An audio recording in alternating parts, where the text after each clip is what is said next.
In the abandoned building, a man is hanging by his hands over a bunch of zombies. A beautiful woman addresses him as Jiang Xiaoyong, saying that all his friends are dead and his life is meaningless. He blames himself for causing them to die, and curses the woman to die in a miserable death. But she doesn't care. The man she's clinging to wants to torture him to please her anger. He sarcastically thanks him for the supplies. Then he drops him in the cage full of zombies. The hungry zombies come to him. They are surrounding him like a pack of wolves preying. However, before he dies, he asks for a second chance to take revenge on them both. Suddenly, our protagonist wakes up to hear someone ask a question. A woman stands before him asking why he didn't add her name to the house deed. Ignoring the woman's question, he is curious if he had been reborn before the apocalypse. He's contemplating that he was deceived in his last life and ended up homeless. Then as the apocalypse hit, most humans turn into zombies. With the help of his friend, he was able to survive, but to his surprise, he was deceived by Kuijing. She betrayed him by letting his enemies into his safe house.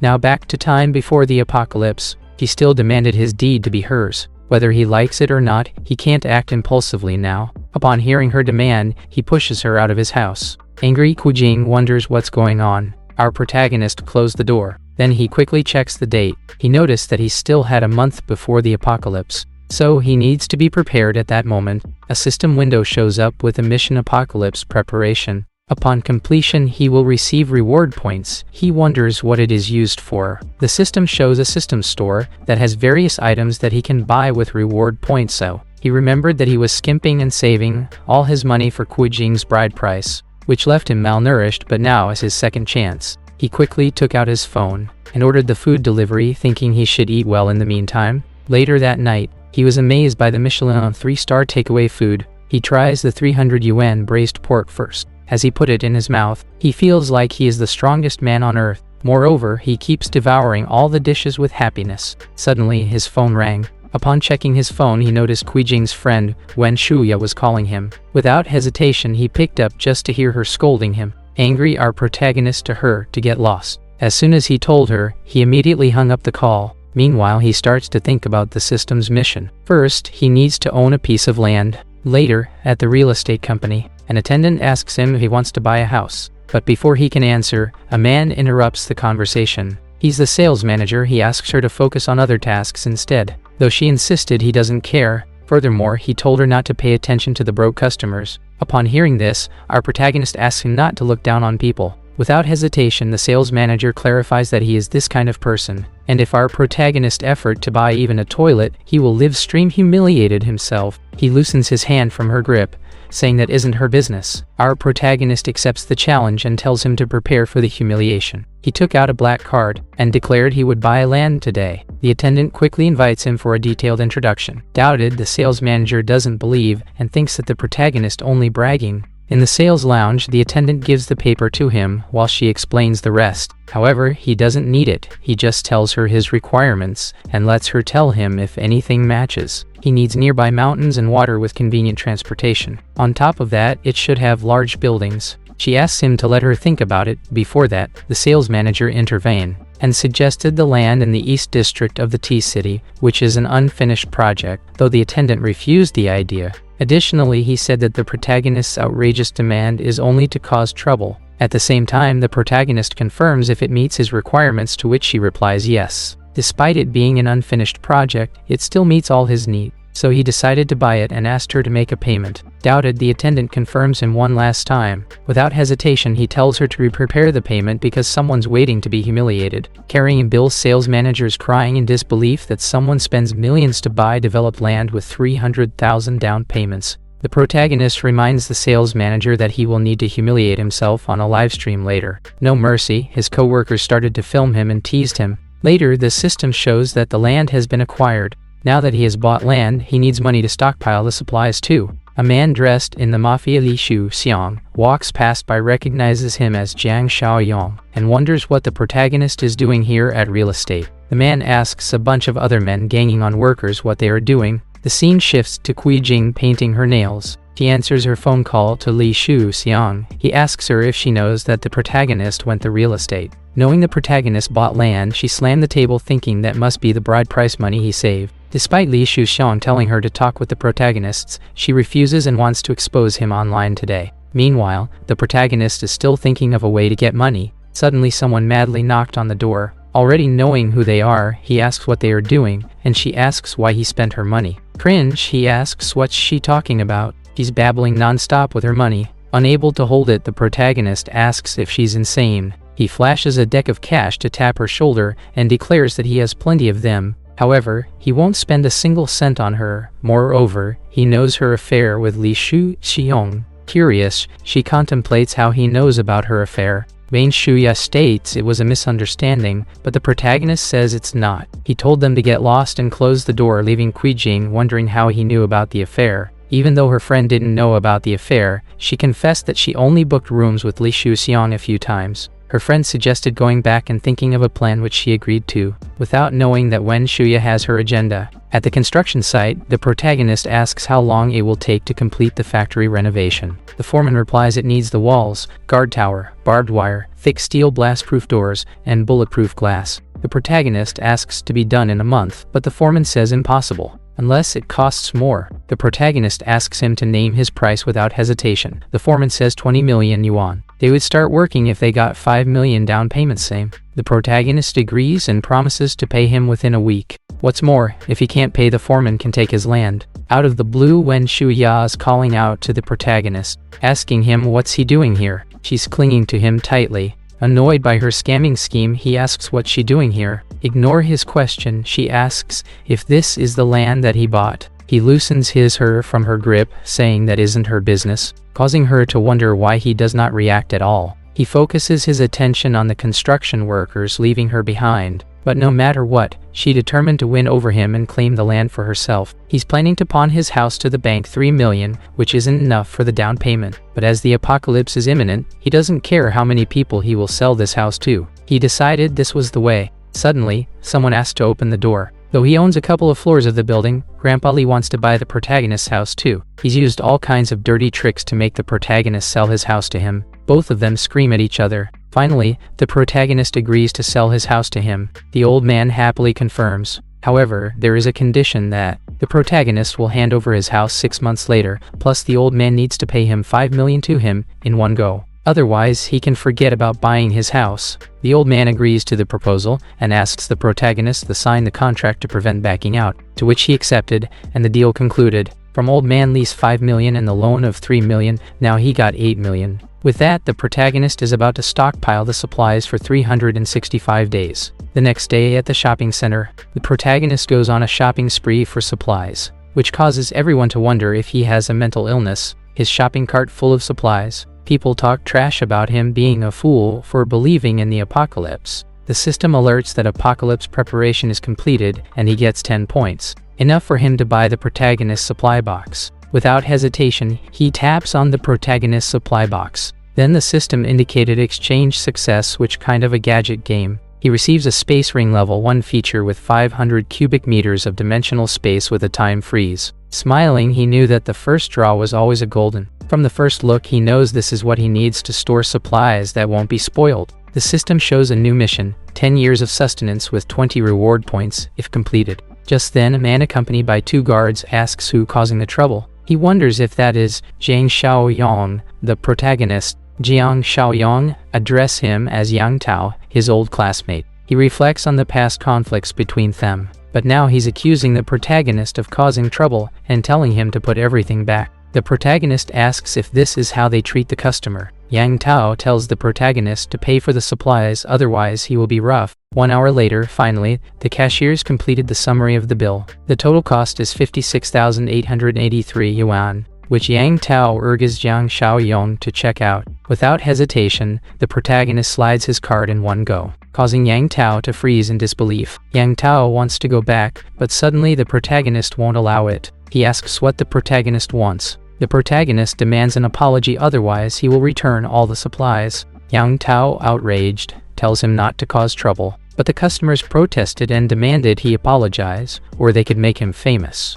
The protagonist challenges Yang Tao to apologize. He will buy 10 times over. He asks to bring out the POS machine so he can show his balance. The protagonist slides the card. Yang Tao, shocked to the balance, 700,000. Although the protagonist is determined to buy more, he demands an apology. Finally, Yang Tao bows his head with a sincere apology. With satisfaction, the protagonist pats his head, reminding him not to be rude in the future. Then Yang Tao asks what the supplies are for, and the protagonist says he plans for a big deal. Despite the commotion, Yang Tao proposes to go with a wholesaler instead of a supermarket. The protagonist asks for recommendations, to which Yang Tao suggests Zhang Shengji. Immediately he made a call. The protagonist seemed to be wary of their connection. Later they arrive at Zhang Shengji's place. Soon, a luxurious car arrived. Driving recklessly, seemed like he never got scammed by accident before. A man with a long coat smoking a cigarette appears. He asked Yang Tao about big customer. Yang Tao reminded him it was Jiang Xiaoyang, the old classmate. He manages to remember the protagonist, and teasing him with the smoke. What's more, he mentions the protagonist as the guy with less backbone. Zhang Shengji mocks the protagonist, pretending to be a rich man though he doesn't care. He blames Yang Tao for wasting his time. Despite Yang Tao's explanation, he continues to mock Jiang Xiaoyang.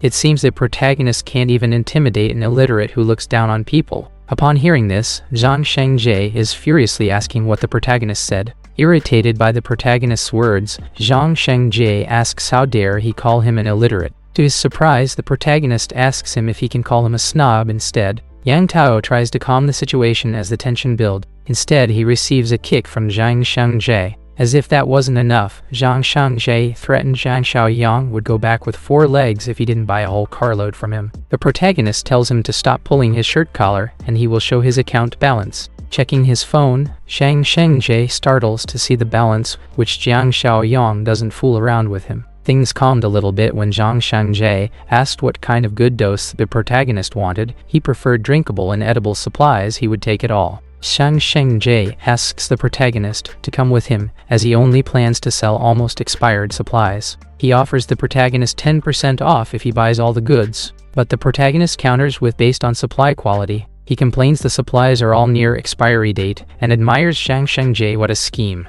Alternatively, Zhang Shengji offers a half-price deal, which the protagonist said doesn't need. Furthermore, he adds that his money for quality supplies only lie. However, the protagonist has a proposal for his near-expiry supplies. He will take his 50% off for the near-expiry supplies, but the payment will be settled in the next month. Although the protagonist already explains, Zhang Shengji still doesn't trust him, so he decides to mortgage his house as a collaboration. Moreover, he mentioned not just expired food, even expired food will be worth a fortune too. The protagonist demands not to ask too many questions. He will send the delivery address later. At that moment, someone called to buy his house. Before that, he told Zhang Shengji to sort out the food first. As the protagonist left, they both wondered how an average like him could manage so well. They both agreed the deal for the old man to vacate his house in 3 months. He asks the old man why such a hurry. The old man said he urgently needed it for his granddaughter, asks Jiang Xiaoyang not to back out. The protagonist mentions that the old man isn't afraid of prices rising.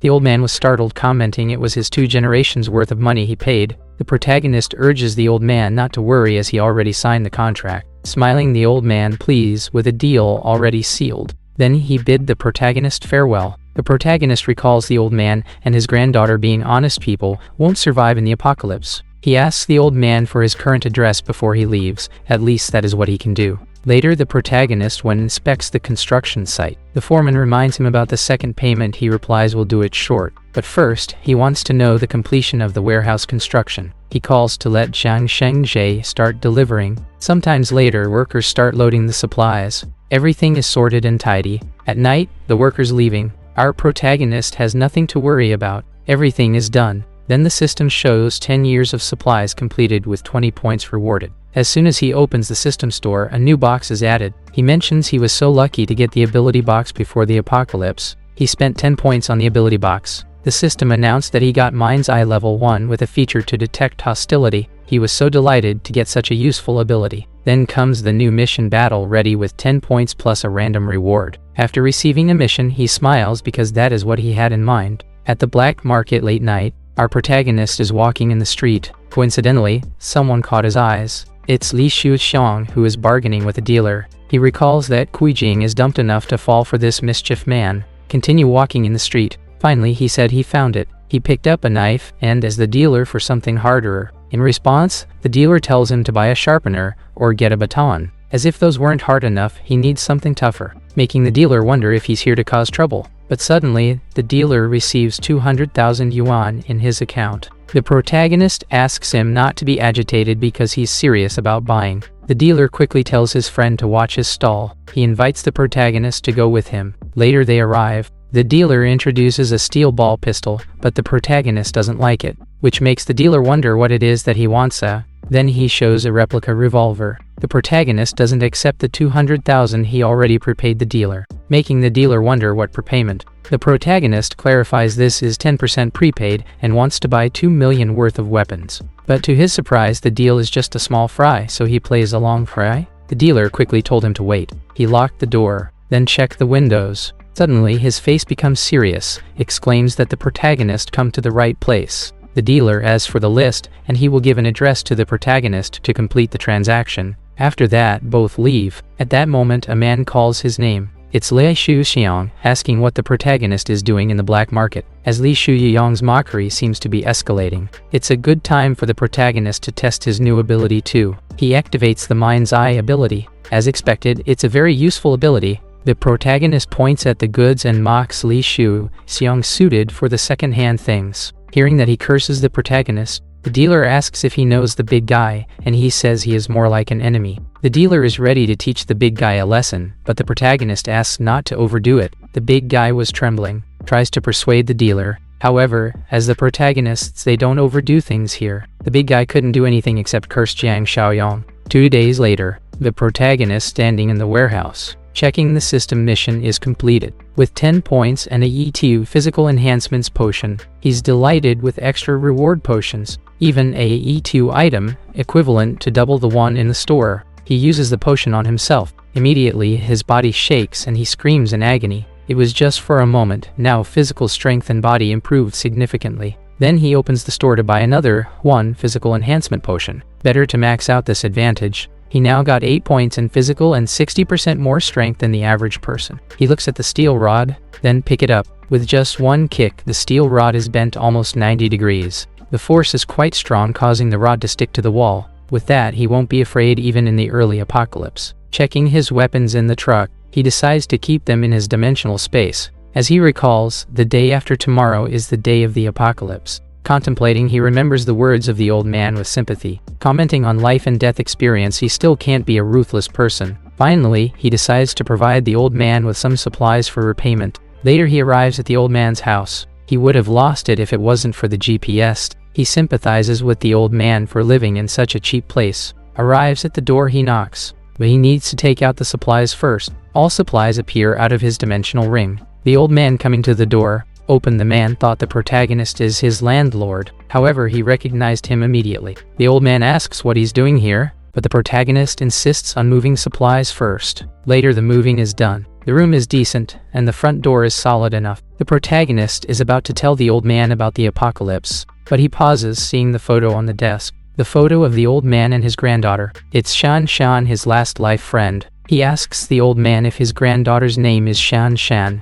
but the old man doesn't recall saying her name. He asks where she is, to which the old man says she's back home attending school. The protagonist recalls his previous life encounter with Shan Shan, as her grandpa risked everything for her. However, this time the protagonist determines to make up for her regret in this life. The protagonist tells the old man won't be moving to his house anymore, and he is confused, as the protagonist explains that the world apocalypse will hit by tomorrow. After everything he said, the old man still didn't understand. He is too old to understand what he is saying. However, the protagonist decided to show him his ability. He put all the supplies back into the dimensional space, making the old man even more baffled. Despite all that, the protagonist tells the old man to do as he says if he and his granddaughter want to survive. He asks where Shan Shan's school is, then both of them leave for it. Arrived at the school, the protagonist quickly asks the old man to Shan Shan's class. Shan Shan is ganged up by a bunch of student thugs. The girl with the tank top demands what she has to make Shang Shao Cheng likes,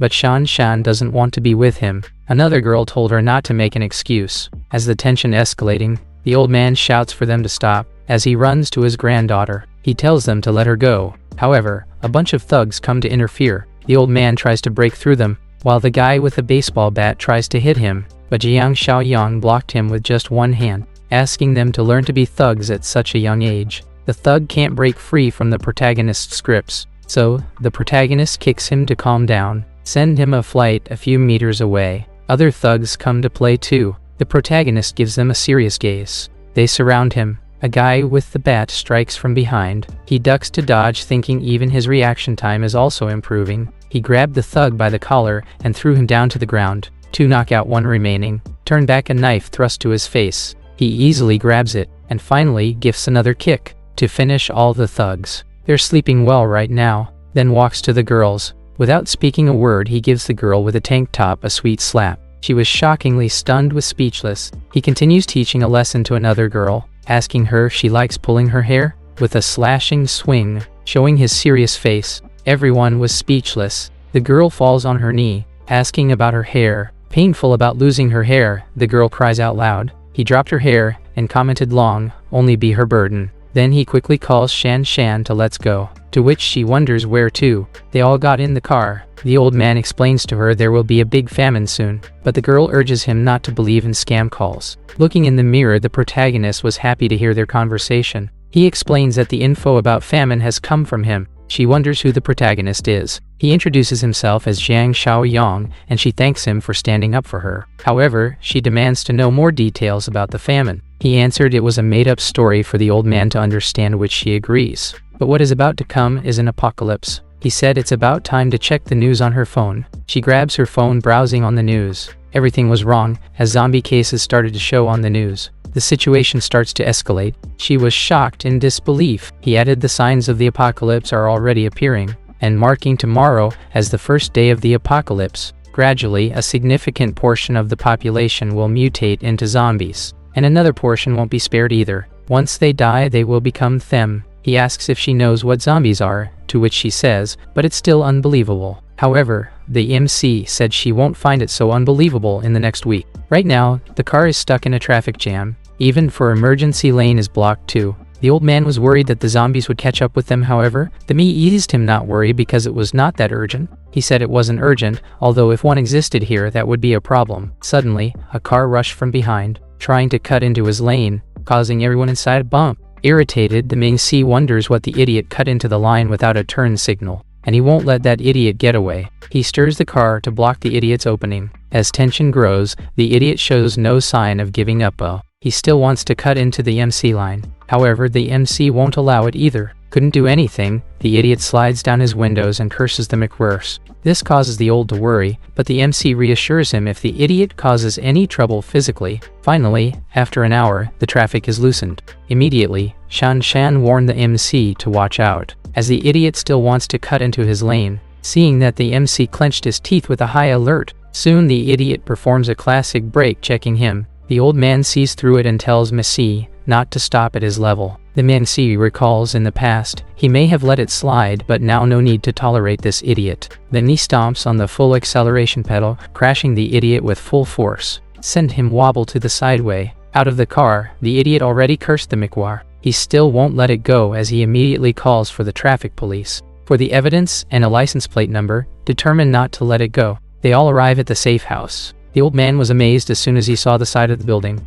especially for just the 3 of them. The protagonist urges them to get some because it's going to be hard from tomorrow. In the morning, the protagonist looking from his window, while Shan Shan delighted not to attend morning class. The protagonist invites her to see the fortress, and they all take a stroll around it. He said that the walls are made of reinforced concrete with remote-controlled gates. However, he still reminds them not to let other people come inside. Hearing this, Shan Shan asks about the other survivors, should they leave them to die. He doesn't answer the question. Instead, he asks her to come with him. He said in the apocalypse, human nature is unpredictable. Consequently, having a bleeding heart will only get them killed. And if the survivors come seeking help, they can use the temporary shelter. However, under any circumstances, don't let them inside the fortress if he isn't present here. Then he asks them to see the next section. They arrive at the warehouse food storeroom. As soon as they entered, the protagonist activates the mind's eye ability. He can trust both of them, and it's the first time this sign has appeared.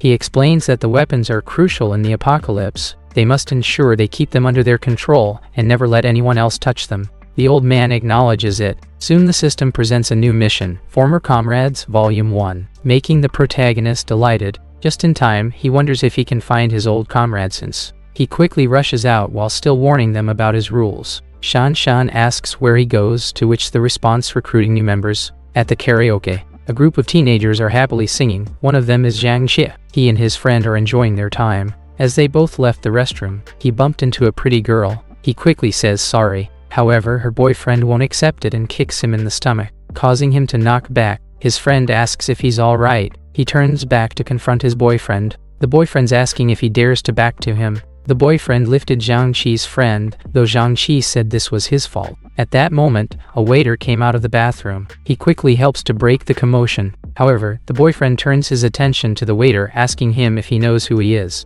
The waiter then urges Zhang Qi and his friends to leave while he's dealing with the boyfriend, and they both rush back to their room. As soon as they enter their room, their friend asks if they were chased by a dog. Then the glasses friend explains the whole story. Zhang Qi's friends can't accept it. He wants to get back at the boyfriend. However, Zhang Qi rejects the idea and asks them to continue enjoying their time. At that moment, someone kicks open the door. The boyfriend brings his whole gang while dragging the beat-up waiter into the room. Seeing this, everyone startles. The boyfriend orders his gangs to grab them. They were all squatting, as the waiter is trembling with the beat-up. One of Zhang Qi's friends mocked them for letting him make a call. However, the boyfriend said he isn't allowed to talk. The boyfriend grabs a bottle of whiskey and hits him on the head. Seeing this, Zhang Qi calls out to him. Meanwhile, outside our MC just arrives at the karaoke, and he said no wonder that Zhang Qi is still a college student. Then he enters the building. Back inside, Zhang Qi kept calling his friend's name as he already lay on the ground. The boyfriend asks if she's satisfied, but she isn't because the one who bumped into her isn't the guy. Then the boyfriend points at Zhang Qi, asking if it's him. However, Qin Chong wakes up and grabs an astray, but he was restrained by the boyfriend's gangs, causing the boyfriend's anger, saying that he got gut. Then the boyfriend hits him with another bottle. This time he's down for good, making Zhang Qi and his friends fight back. Despite the two fighting back, the coward friend is trembling in fear. At the moment, the waiter begins to show signs of infection. As they are fighting, the gangs call the coward friend to get beaten up too. Then the waiter is completely infected. He rushes to the fight, grabs one of the gangs and bites down his shoulder. The gang asks the waiter if he's a dog and calls his members to help. Seeing the scene, the cowardly friend got into despair. Another gang member is helping to loosen the zombie's crunch, but the zombie turns back to bite his hand. Losing balance, the zombie pushes him down to the ground. Luckily, our MC has arrived and grabs the zombie by the neck. With just one hand, he lifted the zombie. Then he pins the zombie down to the TV. In an instant, he tells everyone to stop.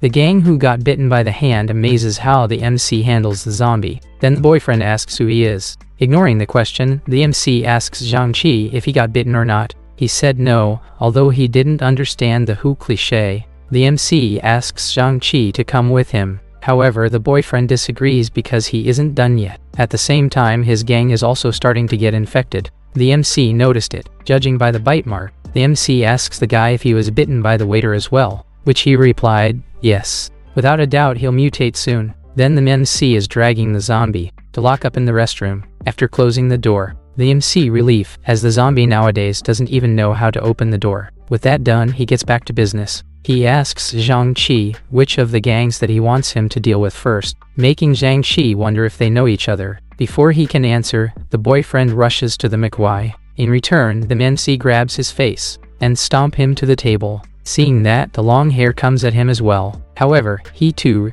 receives a fist in the face, causing him to knock back with just a blow. As he sleeps so well on the floor, the last guy went to check on him. Gradually, the MC asks if anyone wants some more. However, he tells Zhang Qi and his friends to wait outside, as the boyfriend's gang has already beaten up. Now they all decide to leave as the long hair is about to be mutated. But the MC is blocking them. For almost got Zhang Qi killed. He pushes the boyfriend back. Then he closes the door. The boyfriend tries to open the door. But at the same time, the long hairs already turns. Everyone asks if he went crazy. Outside the room, the MC still holds the door. When the security asks what's happening, the MC tells him that the room needs to be locked as there is a rabies flu patient inside the room. He urges the manager to urgently inform the police and the hospital. After the door locked, Meg tells Zhang Qi and his friend to hurry and get out of there. As they left, the security guard wondered if there was rabies flu. Another security guard recognizes rabies flu, so they all go to the surveillance room. After seeing the footage, they are shocked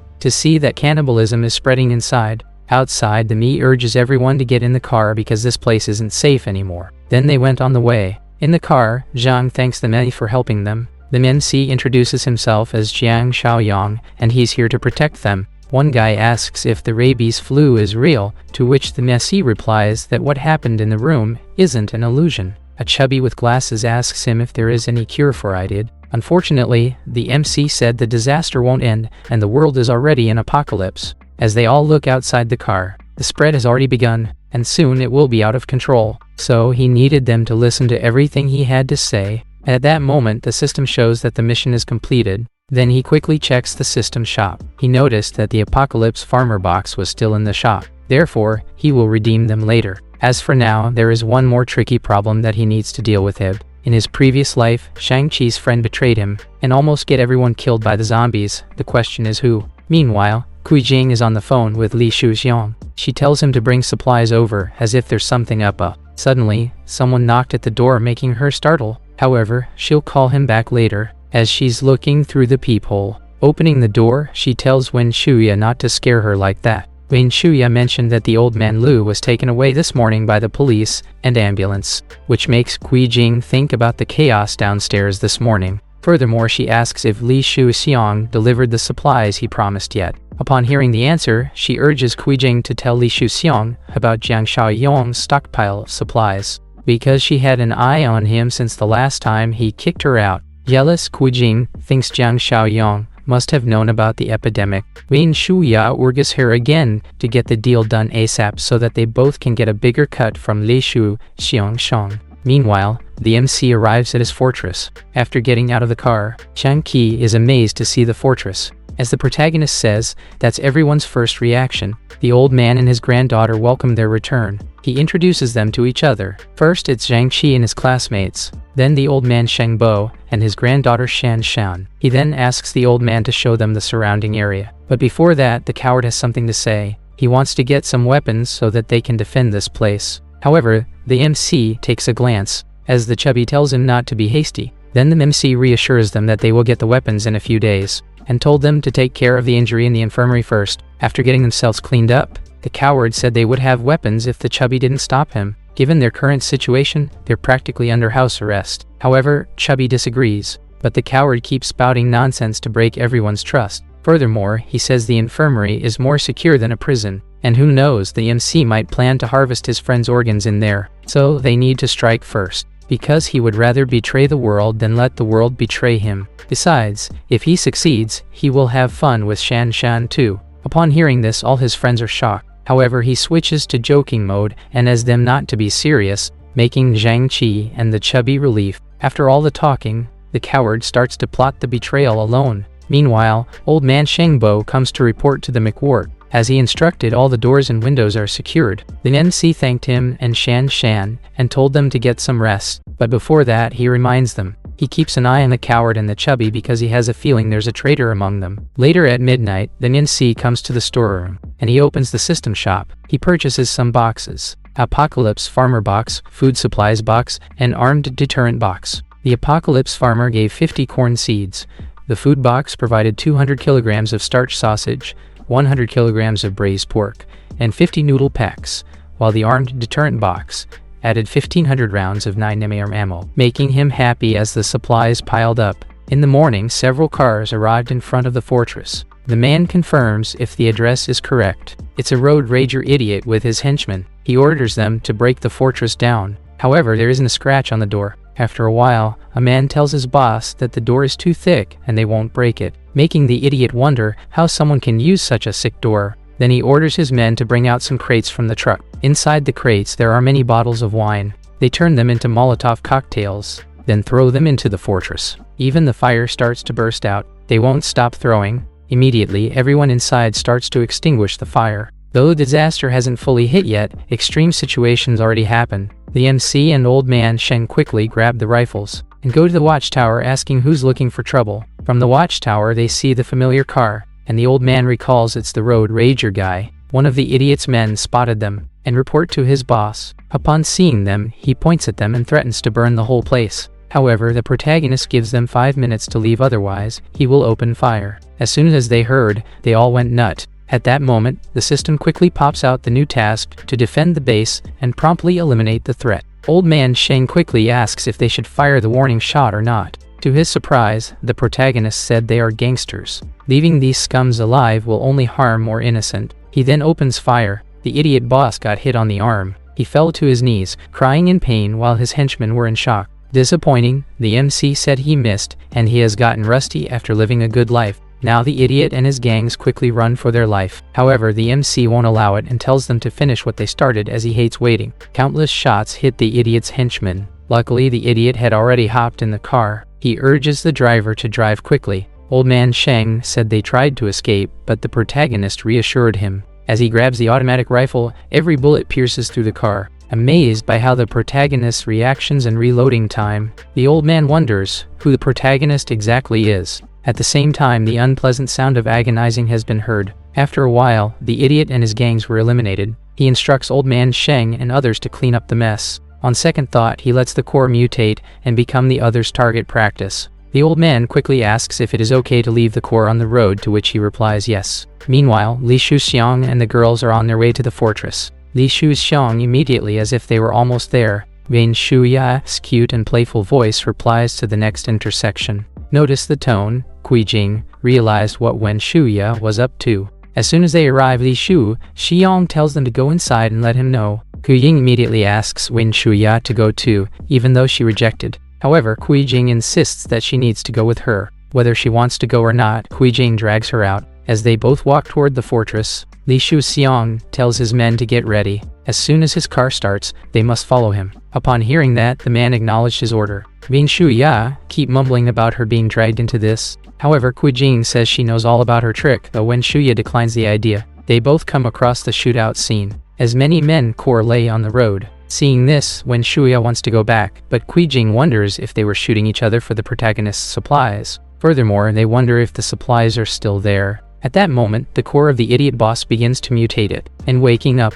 At the fortress door, the duo is trembling. They wonder if the protagonist is okay, as the door is tightly shut. Someone calling them from above. On the watchtower, Shan Shan asks who they are and how they know this place. They quickly replied that they were the protagonist's friend, and Kui Jing was his girlfriend. Hearing that, Shan Shan immediately calls out for the protagonist. Kui Jing gets jealous of the girl, but her friend tells her to calm down as they have an important matter. As long as they get the door open, they will take the protagonist down. The protagonist asks what they are doing there, and quickly activate his mind-eye ability. They both are hostile, even with friendly acts. Furthermore, he knows Li Shuxiang is nearby. Hearing that, the duo was shocked and wondered how he knew. Without hesitation, he fires a warning shot. Kui Jing's cursing him, saying he has gone mad. Angry, she asks him if he dares to shoot her dead. Hearing this, the protagonist smirks because it's too easy for her to die this way. At that moment, the duo turns back, just to see they are surrounded by zombies, making him satisfied to let them die by the zombies. Upon seeing zombies coming their way, they quickly run for their lives. With the dead chasing behind, they keep calling out to Li Shuxiang. Crying in tears, they both keep sprinting just as fast as they can. Meanwhile, Li Shuxiang is panicking to see the zombies here. He quickly gives orders to turn around and retreat. Seeing Li Shuxiang's reaction, Kui Jing can't do anything but curse him. However, she immediately throws her purse at Wen Shuya, who's running in front of her, making her ensnare her leg, and falls to the ground. Looking back, the zombies had already reached her. With that, this is the end of Wen Shuya. However, before she dies, she keeps cursing Kui Jing and Li Shuxiang, hoping that their death won't be a good one. Meanwhile, the system shows that the task is complete, and the new task begins. Although they are safe in the fortress, Shan Shan can't shake the feeling of the zombies mutating. But to her surprise, the protagonist says it's officially the apocalypse now. He then calls everyone for a meeting. As they gathered at the table, he instructs everyone to stay indoors. This will reduce the risk of mutation. However, Zhang Qi still worries about Chen Chong's condition. Though he's lying in bed in the infirmary room, his body begins to mutate because of the virus. What's more, he has already turned into a zombie. Meanwhile, the outside world is in chaos state. As Shang Shengji watches through his window, he plans to go to his warehouse and bring back supplies as he reminds his wife to stay cautious. Someone's knocking on his door. Curious, he wonders who would do such a thing during chaos time. He tells his wife to keep silent. As he opens the door with the golf club in hand, he then relief after hearing Yang Tao's voice. However, after opening the door, Yang Tao kicks him in the stomach, and the gangs pin him down on the floor. He asks what the meaning of it. After all, he treats him so well, this is what he pays him back. Upon hearing this, Yang Tao says he's just a mere lackey, and without him, he won't be able to pay the house down payment. He then asks Zhang Shangjie to give him his warehouse key and address. However, Zhang Shangjie won't say anything. To his stubbornness, Yang Tao threatens him with his family. He then grabs Zhang Shangjie's wife. Crying, the boy begs him to let her go. No choice, the boy bites his arm, making the man angry, and he slaps the poor boy on the face. Seeing that, Zhang Shangjie tells him to leave them alone. However, Yang Tao will leave them alone as long as he gets Zhang Shangjie's supplies. Later they all go to Zhang Shangjie's warehouse. Upon entering the warehouse, there aren't many supplies left as Zhang Shangjie reminds him of the deal they made with the protagonist, which makes Yang Tao's hungry for it. Furthermore, he'd be set for life if the protagonist's supplies fell into his hands. However, Zhang Shangjie warns him not to mess with the protagonist because the guy must be prepared for it ahead of time. To his surprise, Yang Tao says it's his problem to deal with it. He offers to exchange his wife and son for the protagonist's supplies, saying it's fair trade. Upon hearing that, Zhang Shangjie is speechless. Back at the base, the roar can be heard. Inside the infirmary, Chen Chong's already turns into a zombie. He fights with all his might to get loose from the restraint. Seeing all his friends feeling grief except for the coward, he feels nothing but disgusting and proposes to kill him. Upon hearing that, the protagonist is speechless. Zhang Qi quickly asks what he's saying, as they aren't giving up on Chen Chong yet. However, the protagonist agrees with him because once someone turns, there's no chance of recovery. He quickly draws out a knife and orders the coward to do it. Consider he is the one who proposed it. At that moment, the coward trembled in fear as the tension grew. The protagonist pressures him to put Chen Chong out of his misery, but to his surprise, Zhang Qi grabs the knife. Grieving, Zhang Qi calls the protagonist's name and says that he will be to do it. Grieving, Zhang Qi freezes and trembles as the protagonist catches the tip of the knife, asking him if he was sure about it. After all, he would be a murderer. Confidently, he replies he would trust the protagonist. Smiling, the protagonist lets him do it. Near Chen Chong's bed, Zhang Qi is holding a knife tightly, as he is about to finish Chen Chong. Suddenly, the knife stopped near Chen Chong's throat, crying, while the protagonist holding his hand. He quickly asks the protagonist. However, the protagonist tells them to leave him be, as he still has use for him. The system notification pops up, rare mutated variant discovered, as they all left the infirmary. Inside there's only the protagonist and Chen Chong. He quickly confirms his name. As he leans, tells Chen Chong that he has an important task for him. Outside, a speeding car driving on the road, but it comes to a stop as it crashes into a pole. Zhang Shangjie was the one who drove the car as he escaped the crash unscathed. Suddenly, a zombie approaches him from behind as he's walking. Startled, he quickly turns, just to get bitten by the zombie. He pushes the zombie away, and quickly runs to the car. He grabs a crowbar, and smashes the zombie's face. After beating down the zombie for a while, he realized that it wasn't a place to linger. He keeps walking and soon he approaches the fortress. Outside the base, zombies are roaming on the street. The protagonist opens the side door, and they all prepare the cleaning operation. Shan's whining about the protected gears is making them stiff. However, the protagonist says once they gain more experience, they can take it off. He sneaks a peek at the zombies, and tells everyone to be ready. As soon as they've been spotted, the zombies quickly charge at him, and he reminds them of what they've been taught. He swiftly dodges the zombie, and tells them to strike the nerves on the back of the zombie's neck. Upon seeing that the chubby took a machete, and quickly strikes the zombie's head. However, that didn't do much damage. In return, his hand got hurt by the impact. The zombie turns his attention to him. As it bites on a machete, the chubby quickly asks for help. Then the protagonist tells Zhang Qi it's his turn. Without hesitation, Zhang Qi uses a baseball bat to hit the zombies on the neck. However, one hit isn't enough. The protagonist tells them to keep going. Zhang Qi quickly asks about how their performance was. Suddenly, another zombie comes to the protagonist. Worrying, Zhang Qi warns him to watch out as the zombie approaches with its jaw wide open. In a flash, the protagonist grabs its head. With just one hand, the zombie can't break his grasp, and he scolds them if they all forget about observing their surroundings. Meanwhile, Zhang Shangjie almost reaches the base. Seeing the zombies roaming the street, he wonders if the protagonist met his end.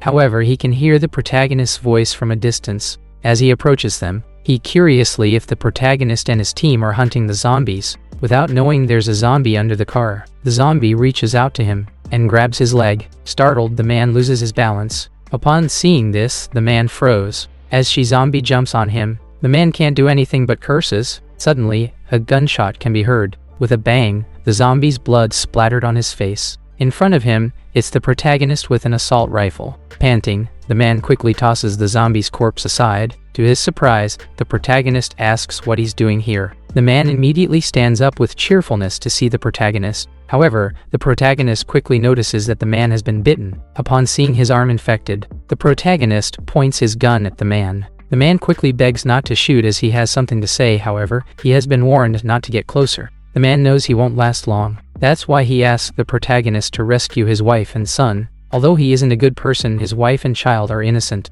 The man's begging sincerely for the sake of all the supplies he helped. The protagonist's contemplating, even for profit, but the man helps him a lot. Besides, the fortress still has a lot of capacity. Though there are more men than women, the balance is a bit off. Suddenly, a new task pops up on top of another task. Entrust the wife and child with 25 points if completed. After that, he finally accepts the man's request, leaving the man to bow down with tears of joy. The man then asks the protagonist to do it. He'd rather die than turn into one of the zombies, but to his surprise, the protagonist gives him a bike instead. Then he tells him to get as far as he can and hide somewhere isolated. Smiling, the man thanks the protagonist, thinking he doesn't deserve it. Without wasting time, the man paddles the bike as fast as he can. He keeps paddling as his mind focuses only on his wife and son. Soon, half of his face had already turned. Later, they gather all the zombies' corpses, using gasoline on the corpses. Then they light it up, and with the fire rising, the task is completed. He mentions with their current strength they could gang up on the lone zombie easily.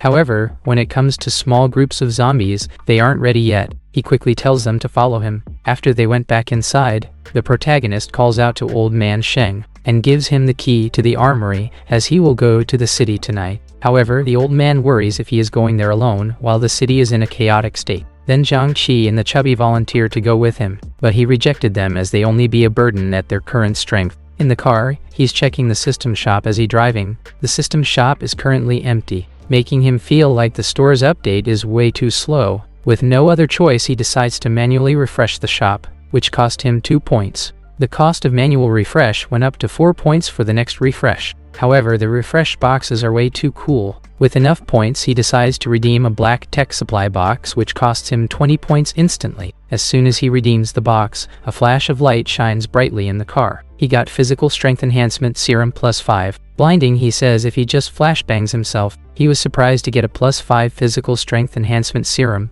He quickly uses it on himself, and the effect can be seen immediately. He now has attributes of 260% more than average human. Meanwhile, at Zhang Shengzhe's home, the wife comforts the son, saying that his daddy will handle everything. At that moment, Yang Tao and his men enter the room. She asks what they are doing. Shameless Yang Tao says they're going to have fun with her. He rips off her clothes, though she tries to beg them not to. Struggle, the wife tries so hard to escape their grasp. Soon another man comes and asks what they are doing. The bald man asks him to join, but the ponytail man tells them to let go of her. The bald man says what is wrong because this isn't the first time they've done this. Cringed, the ponytail tells him that they will have nothing to blackmail Zhang Shengzhe if she kills herself. However, once the deal is done, they can get back at her as much as they want. Yang Tao tells her to wait for him with his lustful expression. They then left both the wife and the son alone. At night, the protagonist drives his car slowly across the zombies. He mentions that his strength is now more than twice that of the average person. Even his reaction and control have significantly improved, and it makes him feel amazing.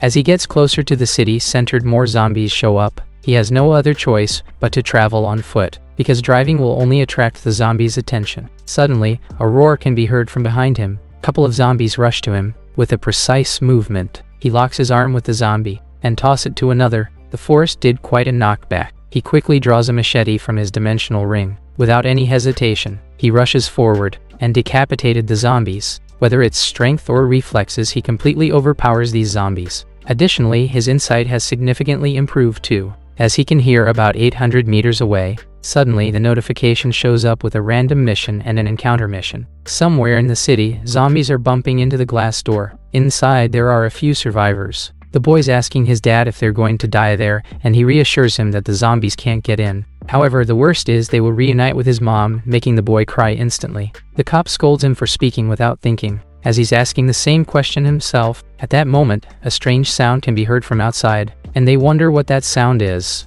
To their surprise, all the zombies are eliminated. The boy and his dad wondered who could have done that, as they saw all the zombies were down. Then the cop asks the dad and his son to move the blockade aside. With the blockade out of the way, they sneakily check the outside. To their surprise, all the zombies are lifeless on the ground. The boy feels paranoid, thinking it must be a mutant. However, the dad doesn't even know what the boy is talking about, or perhaps he read too many comics. Although in a time like this, nothing can stop the father from scolding the boy for being low grade due to reading too many comics. The cop can't believe them both in time like this and quickly tells them to be on guard. Slowly, they are heading toward the base. Suddenly, the cop tells them to stop. He spotted the protagonist standing still, checking his completed mission. The boy can't stop his paranoid, thinking that the protagonist is a mutant. However, the cop says it's just a survivor. Hearing that, the protagonist laughs and says the boy has quite an imagination. The cop, smiling with relief, asking the protagonist to stick with him. After all, they are the survivors. The cop says they are from Rongxiang Garden, and they are out hunting for supplies. The protagonist asks the man if there is a Jinyu mansion nearby, which he replies just across the street. He invites the protagonist to stay with him, and they will protect him. Smiling, the protagonist thanks him for the offer. Although they are in a pretty bad situation themselves, the father asks him if he plans to meet someone important at Jinyu Mansion, whether it's a relative or a girlfriend. He needs to be mentally prepared as the world is in chaos right now, especially not just zombies but those ruthless beasts too. Which makes the protagonist wonder what beasts. A group of ruthless thugs who killed people without any hesitation. However, the cop tells him to stay vigilant when encountering other survivors. As soon as he lets his guard down, the boy warns him of the approaching zombie. He quickly turns back and takes down the zombie. Cursing, the cop says he's done for as the gunshots only attract more zombies, and they're coming his way. He quickly looks around. Finally, he found a bus, and they all rush into it. Understanding the cop's immediate decision, the protagonist quickly gives him a score of 70. He then swiftly ran to the bus as well. Once the protagonist gets inside, the cop tells them to check every seat. There might be some zombies inside. The boy panics as the zombies still gather around the bus. Upon seeing them, the cop knew that they were running too slow, and now they are surrounded by nothing but zombies. The zombies are trying to get in, and it seems all hope is lost as the cop no longer has the strength to block the door. However, with just a little touch, the protagonist blocks the door easily. Amazed by his strength, the cop's mouth widens. The protagonist quickly tells him to fight back through the windows as he handles the door. Without wasting time, the cop goes straight and smashes the windows. The zombies barely reach the height of the windows. Suddenly, a steel rod pierced through a zombie's head. Cursing, the father screaming, "Die, son of a gun." Although they can fight back, it won't be easy, because there are too many of zombies and the cop's pistol is almost run out of ammo. At that moment, he hears the protagonist's voice use this. Take a glance, he wonders where the crossbow came from. However, at this rate, it doesn't matter. He quickly uses the crossbow to shoot the zombies. Soon, the situation started to get better. No more zombies around them anymore. The boy is proud of his survival, thinking they are the chosen one. However, the protagonist urges them to stay focused and not to make the same mistake again. At the fortress, everyone is hoping for the protagonist's safety, and the coward volunteered to take the night. The chubby teasing him for sudden enthusiasm. But in return, the coward got mad at him. He wonders if he says something to make the coward mad. Since the coward volunteered, Old Man Sheng tells him to be careful if anything happens, just wake everyone up.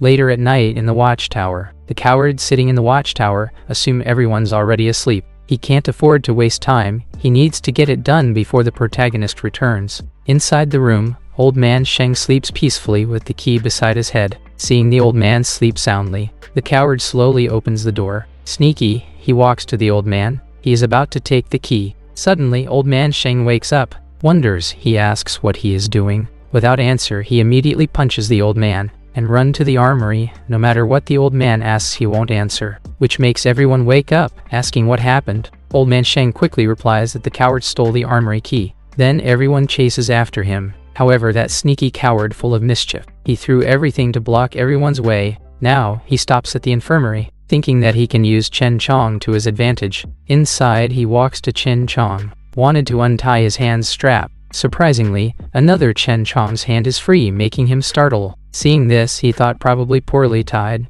and it saved him the trouble of untying it. Now everyone arrives. but to their surprise, Chen Chong is out of the infirmary. Seeing Chen Chong, Chang Qi curses the coward for letting Chen Chong out. With no weapon in their hands, they can't do anything but work together. Old Man Sheng tells everyone to spread out and use the protagonist's method, but they all need to be careful not to let him bite. See an open opportunity. Chang Qi uses his hands to lock Chen Chong's neck, and they all got him under control. At the same time, Old Man Sheng quickly opens the infirmary door. Then they push him inside. Things happen too fast as Zhang Qi had already closed the door. The old man checks on Chen Chong through the glass nervously. Surprisingly, they feel it is too easy to subdue Chen Chong. However, the threat isn't Chen Chong. As the coward emerged from the corner, with the gun in his hand, he orders everyone to get back to their room, making Zhang Qi angry as the protagonist is their savior. Ignoring the coward doesn't care, thinking right now they are just slaves, although everyone tells him not to do stupid things. At the same time inside the infirmary, Chen Chong looks at the coward ferociously. He seems to be aware of the situation outside the room, as he's carrying the infirmary key. Meanwhile at the city's center, the cop is giving the protagonist the direction to Jinyu Mansion. He tells him to be careful. Furthermore, they could meet up later if he survives the Jinyu Mansion. The protagonist thanks them for the info. After he leaves, they both wonder if the protagonist can survive this journey. However, they warn him, even though the cop still feels shame, that he cannot help the protagonist. Looking from the building, Yang Tao sighed that the power was out and there was no phone signal. He wonders if Zhang Shengjie managed to finish his task. Hasty, the bald man can wait no longer. He needs to let off his steam, otherwise he won't be able to sleep. With that, they decided to mess with the wife. Scaring, the wife hugs her son in trembling, thinking the worst is yet to come. And the ponytail doesn't care anymore, just don't let the woman die. At that moment, something happened on the ground floor. Upon checking it, he wonders why all the zombies downstairs are lying dead. Curious, the man went outside, wondering if it could be a rescue. Surprisingly, the ponytail man frees, while the slashing wave flashes in his face. Without a word, the man's throat was cut off, decapitated on the spot while he still stands. Inside, the mommy confronts the bandits, telling them to get out. The bald man tells her to stop pretending, and he grabs the boy from his mother while she's begging them to let him go. However, she receives a slap instead. The bald man says she's their target. Crying, the boy says he'll fight them. Without a second to spare, they toss the boy out of the room. Unable to do a single thing, the boy cursing them. Now the ponytail's body falls to the ground, making the boy scared to death, a sound calling out to him. The protagonist asks if Zhang Shengjie is his father. Trembling, the boy nods his head. The scene shifted to the mother, holding herself, crying in despair. They want her to make sounds, otherwise they won't be able to enjoy it. The bald man declares that he's going to go first. Suddenly the door opened and slammed the wall, making the guy think that the boy had some strength. However, after finishing talking, his throat is already cut off. Yang Tao wonders why the man won't do anything to beat the boy. Soon, the man's body falls with his detached. Yang Tao was shocked, asking what was going on. Instead of answering, the protagonist grabs his forehead and tossing him like a toy animal, leaving him unconscious. The bald asking who he is, but receives a kick instead. Meanwhile, at the fortress, the situation is still tense. Old Man Sheng tells everyone to do as the coward says. In the meantime, he will think of something, making the coward think if he won't shed someone's blood, he won't establish his authority here. He points the gun at the old man, despite everyone telling him to stop. Suddenly, a noise can be heard from the infirmary. Although it is locked, someone unlocks it from the inside. Emerging from the door, it's Chen Chong. He unlocks the door himself. Chen Chong walks toward the coward with a scary and ferocious look. Unable to accept that Chen Chong can open the door, the coward will kill him now. Upon pulling the trigger, the gun is jammed by safety, making the coward wonder how this could be. Finally, the coward meets his end. Standing up, Chen Chong's body now covered by the coward's blood. He dragged the coward's corpse with him into the infirmary, causing everyone to surprise. Chen Chong sighed, while everyone is looking at him. He took the key from the door, then threw it away. The key landed on the ground. After he closed the door, everyone froze in disbelief. Meanwhile, the protagonist ties all the bandits up. As he calls out for the boy, his mother asks him what his intention with the boy is. Ignoring her, he demands the boy come. Without hesitation, the boy tells his mother it's fine. Then the protagonist gives him a knife and tells him to kill them. Shaking, the bandits beg for their lives. Worry, the mother tells him that he is only just a child. However, the protagonist says he isn't anymore, and from today he'll be the only man who can protect her. Now the boy gathers his courage. Despite being only just a child, the boy grabs the knife tightly and rushes to the bandits. In the blink of an eye, all the bandits lying lifeless. worry about the boy. His mother calls his name. Then the boy asks if his father has already gone, which the protagonist confirms with a yes. The boy immediately hugs his mom and they both fall into grief. Aside from that, the mother asks the protagonist to take her son with him. However, the protagonist reassures them that they both will be safe with him. They all get moving out. The boy wonders who would be strong enough to kill a dozen zombies. He was amazed to know the protagonist who did it. Suddenly, they were told to wait. His insight is kicking in. Then he asks the mother for the wrong Nishan garden direction. Over there, a group of bandits is trying to plunder the supplies. Inside, there's a group of survivors who encountered the protagonist earlier. Contemplating, the bandits give them 10 minutes to surrender, otherwise no one will survive. The girl suggests that they go out and beg the bandits to spare them. However, another girl refuses to be a plaything for their lust. Suddenly, the cop tells them to be silent and keep guarding the hallway. Outside, the bandits are restless, but they can't just charge carelessly. The bandit with a pistol tells them to shut the main water supply. Behind them, the protagonist sneaky observes their movement. The boy wonders if they are bad guys, which he replies yes. Then he aims the rifle in the bandits' direction. Meanwhile, the cop tells everyone to hold the staircase. While he's spying on the bandits, he notices that all the bandits are fully armed, while 3 of them are carrying pistols. Immediately, the gunshot can be heard from a distance. Step back, the cop wonders what just happened, and everyone inside was startled. The bandits got hit by the bullets one after another. They ask who's there, and quickly take cover. Looking through the window, the cop recognized the kid, the protagonist who helps him earlier. And I wonder why the protagonist didn't even get a hit while he was in the open field. On the other hand, the bandits keep getting hit in the head. Seeing that, the bandits got mad and shoot like crazy without aiming. However, none of their shots hit the protagonist, making him mock them as amateurs. Panting, the bandit questions where he comes from. With rapid fire, the bandit can't return the shot, while he got pinned down by the protagonist. Instead, he tells his team to return the fire. However, the protagonist quickly aims to the next guy and send him to Jesus. Smirking, the man laughs thinking that the kid's out of ammo. As soon as he stands up, he saw the protagonist in front of him. Shooting, the man missed his shot. The protagonist quickly grabs his hand and turns the pistol at him. With that, he was also welcomed by Jesus. Seeing the man lying dead on the ground, he quickly loots all the weapons. Then he went inside the building while the bandits were waiting to ambush him. Upon entering, he quickly takes a glance. The bandits come to him all at once. Unfortunately, they have been sent to Jesus as well. Everyone inside is happy to see the protagonist. Then the system shows a mission update recruiting survivors from Rongshine Garden with a reward of 25 points. He quickly asks who the bandits are. The cop replies these scums are from Bai Chui Mountain Villa, the south of the city. Furthermore, he calls the 2 rescue guys to give him more info about Bai Chui Mountain. The guys say those bandits have resources and weapons, and they recruit most survivors in the south of the city, making the protagonist contemplate, in his previous life Li Shuxiang and Kui Jing were settled there. Additionally, with their weapons, the smaller group couldn't stand against them. However, every time they conquer a settlement they kill half the people.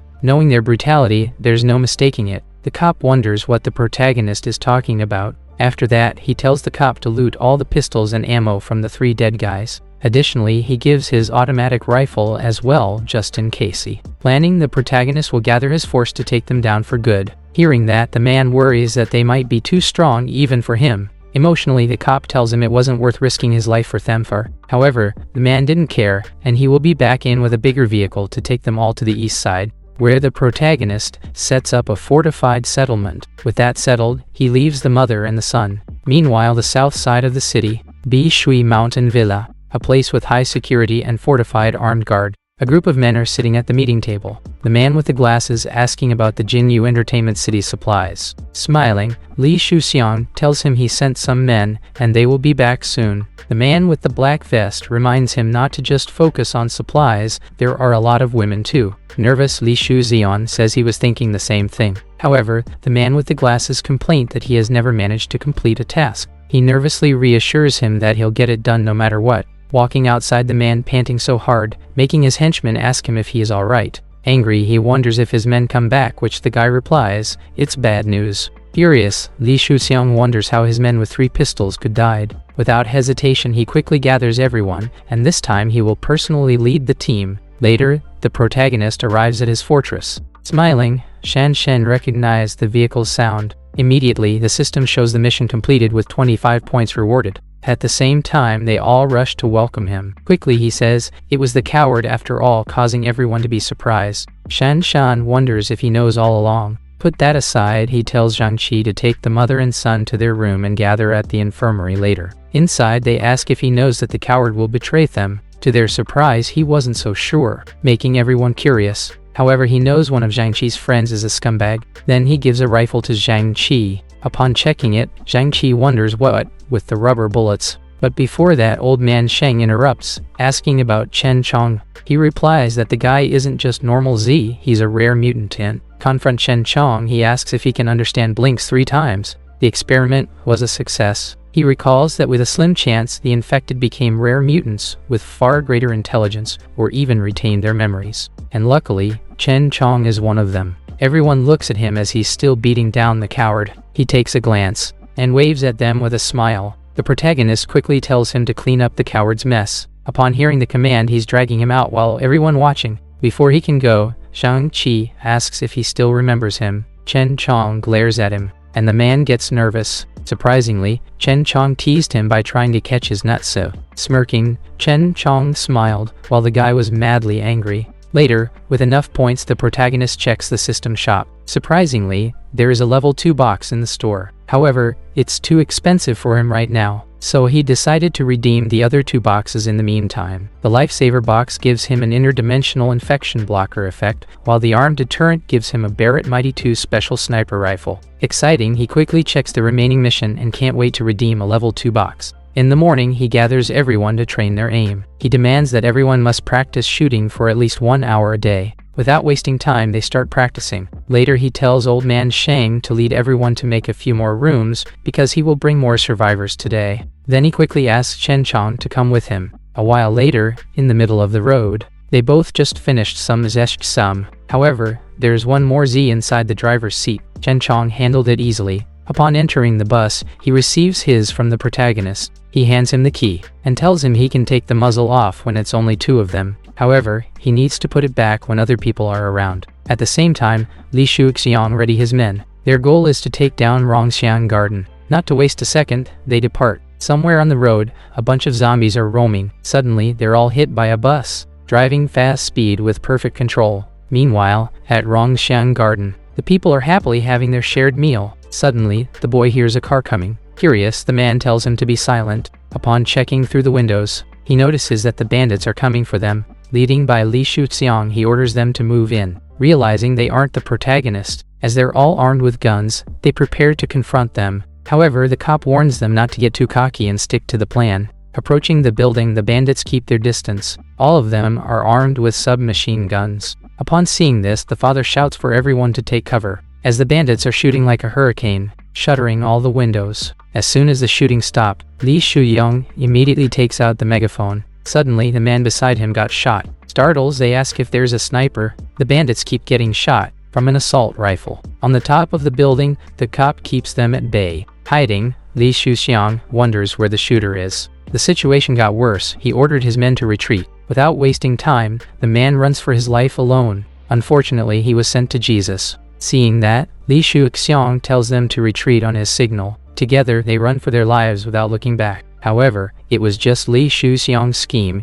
used them as bait. One after another, most of them got shot and fell on the ground. Seizing an opportunity, Li Shuxiang runs as fast as he can, while the cops reloading. Quickly, they get into the car, leaving one bandit behind though he's trying to catch up car. Luckily, the man went to meet Jesus instead. Even after leaving, the bullets keep chasing them. At the same time, the protagonist's bus is coming. The protagonist notices the escape vehicle. Coincidentally, they drove across each other. However, the protagonist thinks the mission is more important. Arrives, the protagonist parks the bus. After seeing the scene, he's glad that he left a rifle behind. Drooling, Chen Chong growls in hungry. Seeing that, the protagonist asks if he is hungry. Without hesitation, the protagonist lets him enjoy it. Chen Chong smiling while his mouth's watering. However, he needs to meet up with the protagonist after he's done eating. After the protagonist left, Chen Chong keeps indulging in. Suddenly, he pauses, and his eyes got even brighter red. Walking across the scene, the protagonist admires the cop's skill. Seeing the guy, the boy's cheerfully happy.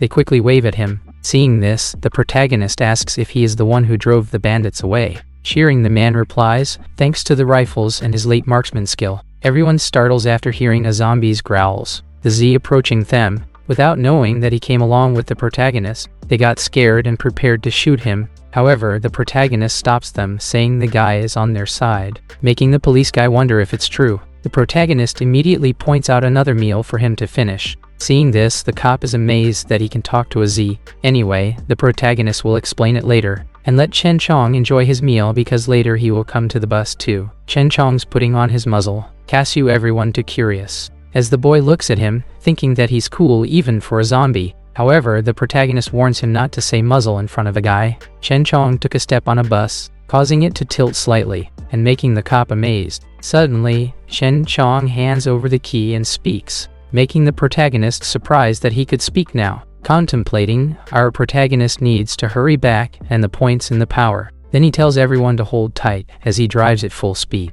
Back at Bishui Mountain, the black vest man scolds Li Shuxiong for his failure. Excuse, Li Shuxiong says it wasn't his fault that they had automatic rifles, making the glasses wonder where the cop would get a rifle from and think that Li Shuxiong is lying. Denied, he asked the glasses guy to send someone to check, but instead, he receives a kick from the vest guy telling him to get lost. Speechless, Li Shuxiong rubs his chin and stands up. After he leaves, the vest guy says he had enough of him. He suggests putting an end to Li Shuxiong's failure. However, the mustache says he just wants the girl, which he sarcastically rejects with a smirk. Then he changes the topic to it's all sharing instead. Mischievous, the glasses guy tells him not to rush and wait for an opportunity, not knowing that Li Shuxiong's sneaky spying behind the wall. Angry, the man's clenching his teeth tightly. Later in his room, the man let off some steam, making Kuijing ask him what had happened. He quickly tells her to pack things up and they will be leaving. Immediately, he calls out his man. The man replies firmly, asking what the order is. Without hesitation, Li Shuxiong tells him to gather their members, and they will leave tonight. Hearing this, Kuijing's plotting something in her mind. Meanwhile, the bus has arrived at the base. Everyone is amazed to see the existence of a real apocalypse fortress. At that moment, the system shows the mission is completed with 25 points rewarded. Furthermore, bonus of 5 points for overachievement rewarded. After getting off the bus, he quickly tells Chen Chong to go south of the city with him tomorrow. Curious, the cop asks him for what purpose. Without hesitation, he says to settle some score with those guys. Later, he's finally able to redeem the level 2 box. As soon as he taps the screen, the energy waves surround him. A physical enhancement serum, OI-20, materializes in front of him. Smiling, the guy says that's what a level 2 box is all about. Injected, the intense pressure builds up around the building. With 33 points in physical stats, he's now 6 times stronger than an average human. He can hear the buzz of a mosquito and quickly react to it with a precise position. Significant vision improvement. Then he lets the mosquito go. Later at dawn time, Chen Chong and he walk past the practice shooting field. Seeing them, the cop asks if they're heading to the south of the city now. Before that, he asks the cop to teach their team how to shoot. Smiling, the cop shows thumb up and leaves it to him. Without wasting time, the protagonist went straight to the bus and leaves the base. At Bishui Mountain Villa, Li Shuxiong asked if everything was ready. Then he quickly moves out with his men. Suddenly, a car flashed a headlight at them, making them can't see anything. The car was guarded by a bunch of bodyguards. Inside, there are a couple of Bishui leaders and Kuijing. Curious, the man beside Li Shuxiong wonders what is going on. The mustache man asks them where they planning to go. Li Shuxiong addresses him as Dong Shu. Nervous, Li Shuxiong tells him that they are going to Rongxiang Garden. However, his man Qingzi was beaten and dragged to the scene. They dragged the man and tossed him in front of Li Shuxiong. The man quickly recognizes him and calls his name. However, he gets punched by his boss, telling him that the unconscious man isn't Qingzi. Pretending, Li Shuxiong asks whom the man lying on the ground. Ignoring, the mustached Dong Shu orders his men to take them out. After the shooting, Li Shuxiong squatted and trembled. He takes a glance, realizing that all his men are down. He pleaded that he didn't know anything about it. However, Dong Shu suggested him to look at who was sitting in the car. After checking the car, he realized that he was screwed. Kuijing is clinging to the vest man. He tells Li Shuxiong to stop denying it because Kuijing exposes all his plans. Cursing, Li Shuxiong can't believe she betrayed him. The vest man asks the glasses how should they handle it. Then the man shows his gesture with a poker. Later he was hung by his throat. Struggle, Li Shuxiong fights back with all his might. Hopeless, the man cries as he dies in a miserable death. Finally, he meets his end. A while later, the bus arrived. Chen Chong and the protagonist sneakily infiltrate the villa. Then he comes across Li Shuqiang in a zombie state. He quickly signals Chen Chong to stop. Sigh, he regrets that he wasn't the one who did it. He then releases Li Shuqiang. As he falls to the ground, the protagonist says he will help him get revenge. From the villa, a laughing sound can be heard. Inside, Guijing was cuffed to the bed, asking them to untie her as she made a great contribution. The man with glasses says this isn't a bad reward for her, as they are delighted. Suddenly, the half-naked man wonders what the noise from outside. He then went to the window. Upon checking from the window, seeing all his men were dead, and the door is being knocked so hard. At that moment, the protagonist appears at the window. He talks silently through his thoughts. Startles, the man wonders who dared to put a knife at his throat. Without hesitation, the protagonist sends him to meet his men. He then jumps inside. Seeing this, the man with glasses asks who he is, and Guijing addresses him as Jiang Shao Yang. Ignoring, the protagonist quickly threw the knife at him, and the man is gone, making him fall to the ground, causing Guijing to scream. She immediately asks what he wants. Smirking, the guy asks if she is having fun. Opens the door, and the guy asks what Li Shuqiang thinks if he sees her like this. Terror, Guijing exclaims his name. Suddenly, the zombie Li Shuqiang's growling, rushing to her. The girl couldn't do anything but cry. Regret, she asks the protagonist for forgiveness. However, it's too late for her. Then the protagonist closes the door and leaves the room. Outside, he orders Chen Chong to enjoy his meal. Halting, Chen Chong says to eat one at most, and something caught our protagonist's attention. As his insight kicks in, a group of survivors were holding hostages in a room. A man dressed as a chef walks into the room. Suddenly, a hungry man with a knife grabs a little arm, saying this one is perfect. However, the chef rejected it, saying no way, she was too skinny. Instead, he points at the chubby little boy, and drags the boy with him, though his mother is begging to let him go. Irritated, the chef hits her, causing her to splash on the ground. Crying, the woman begs to let him go. She asks for help from other survivors, however, no reaction in return. Suddenly, they all freeze. The question can be heard from the door. Hearing the shotgun, the chef mentions only the boss has one. Sees the commotion, the mother hugs her son, asking him if he is okay. The door slightly opens, and the men are worried, pointing the gun at the door. Curious, the chef orders one man to check. Upon reaching the door, a hand grabs his throat and pulls him away. Knowing it was a zombie's hand, they quickly shot the gun. However, they were too slow for Chen Chong. He quickly changes his position to the window and breaks into the room. With his lightning speed reaction, he quickly grabs the chef's head and twists, make those bandits freeze in disbelief. Then he swiftly moves to finish other bandits. With all the bandits gone, the survivors ask if he is going to kill them and wonder what's up with this zombie. Compliment, the protagonist admires his speed even without removing the muzzle, making Chen Chong think this way is cooler, causing everyone to be surprised to see a zombie speak. This is the end of the video. If you guys want to see the next part, then don't forget to subscribe and like the video.